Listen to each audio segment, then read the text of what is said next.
December 16th, 1944, 4:30 in the morning. The Ardennes Forest sleeps beneath a blanket of fresh snow, silent except for the whisper of wind through skeletal pines. American soldiers, boys from Iowa, Texas, Georgia, huddle in foxholes carved from frozen earth, their breath forming ghosts in the darkness. They cradle their M1 Garands close, metal cold enough to tear skin from fingertips. In the distance, beyond the tree line where Belgium bleeds into Germany, something stirs. A low rumble, then another, then 1,000 more until the earth itself begins to tremble. The boys don't know it yet, but the largest battle on the Western Front is about to erupt around them, and everything the German High Command believed about American soldiers, their softness, their lack of warrior spirit, their dependence on material comfort, is about to be tested in blood and ice. For 3 years, from the beer kellers of Munich to the officers' clubs of Berlin, a particular narrative had taken root in the Wehrmacht consciousness. The Americans were not true soldiers. They were shopkeepers in uniform, factory workers playing at war, privileged children of a decadent democracy who crumbled without their hot meals and heated tents. This wasn't merely propaganda, it was genuine belief, born from a military culture that valued hardness above all else, that had forged itself in the deprivations of Weimar Germany and the brutal crucible of the Eastern Front. German officers read their intelligence reports with contempt.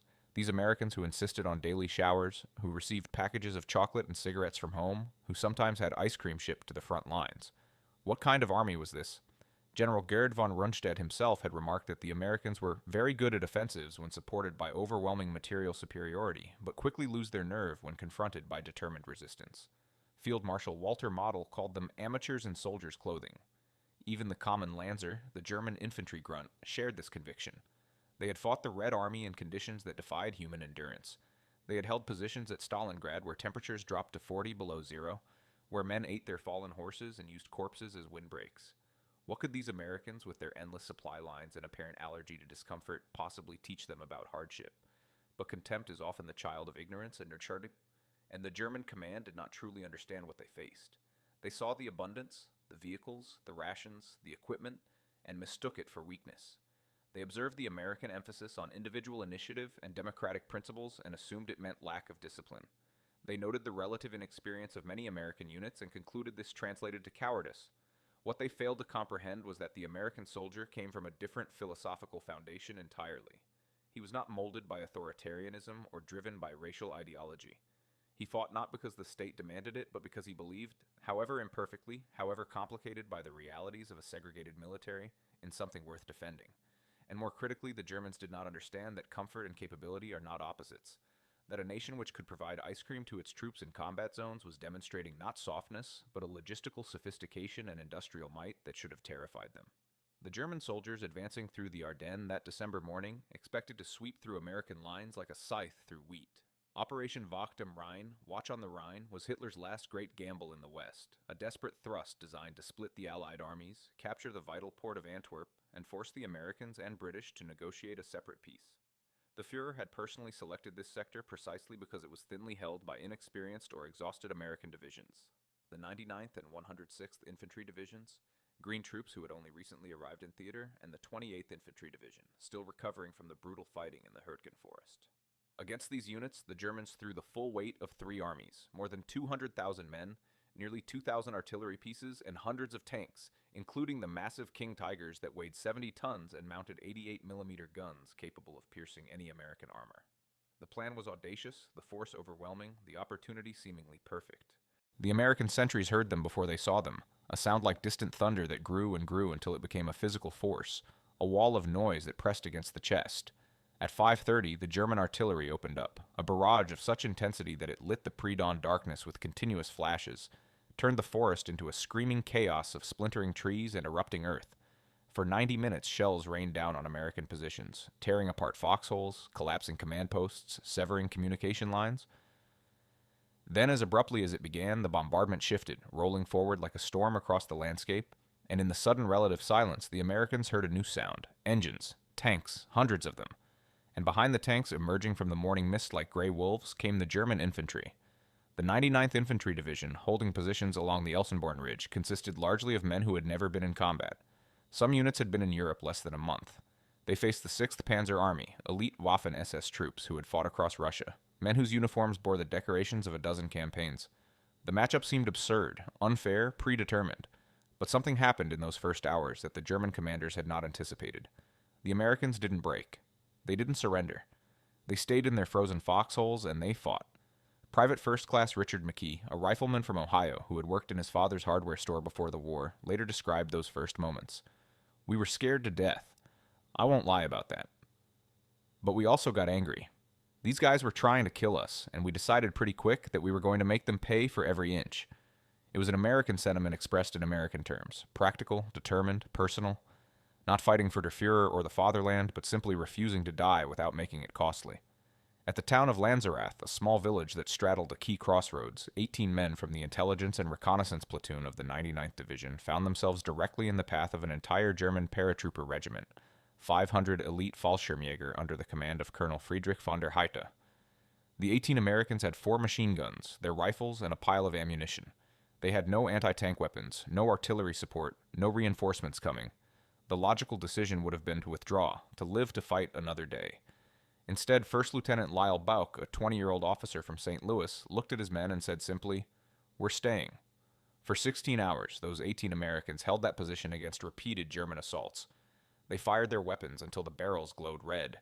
They threw grenades until their arms went numb.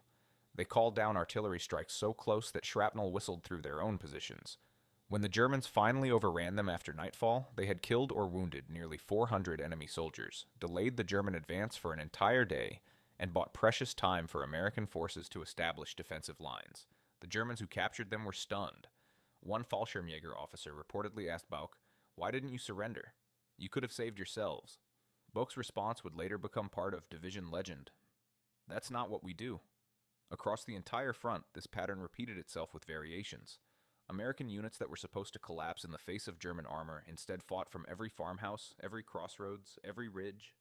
The 28th Infantry Division, already battered from previous fighting, was hit by the 5th Panzer Army at multiple points along a 25-mile front. By all military logic, the division should have disintegrated. Instead, its scattered regiments fought delaying actions that turned what should have been a swift German breakthrough into a grinding, costly advance. At the village of Hosingen, a single company held out for 2 days against an entire German regiment. At Konstam, another company battled for 3 days, surrounded, running low on ammunition, before finally being overrun. These were not dramatic last stands in the Hollywood sense. No bugles, no speeches, no cavalry arriving at the last moment. They were simply Americans doing the job they had been sent to do, with a stubborn refusal to quit that baffled and frustrated their attackers. In the spring of 1945, as American forces drove deep into Germany itself, they were sometimes opposed by Wehrmacht units that included survivors of the Ardennes offensive. The intelligence reports note that these German soldiers fought with desperation but without hope, with courage but without conviction. They knew how the story ended. They had learned in the winter forests of Belgium that American soldiers, those supposed soft civilians, possessed something that no amount of ideological indoctrination could create: the voluntary commitment of free citizens fighting for a cause they believed in, supported by a system that valued their lives and equipped them to survive. The contempt with which the Wehrmacht had entered the battle had been replaced by respect, and in many cases, by fear. The Battle of the Bulge occupies a particular place in American military memory, not because it was a strategic masterpiece. It wasn't. But because it was a test of character conducted in the harshest possible conditions. It stripped away everything extraneous and reduced warfare to its essential elements: cold, fear, violence, endurance. In that reduction, American soldiers discovered that they were harder than they thought, tougher than their enemies believed, and more capable than their own peacetime society had imagined. They learned that democracy doesn't make men weak. It gives them something worth fighting for. That abundance isn't the same as softness. It's the visible manifestation of a system that works. That citizen soldiers, properly led and fairly treated, can match professional warriors who serve totalitarian ideologies.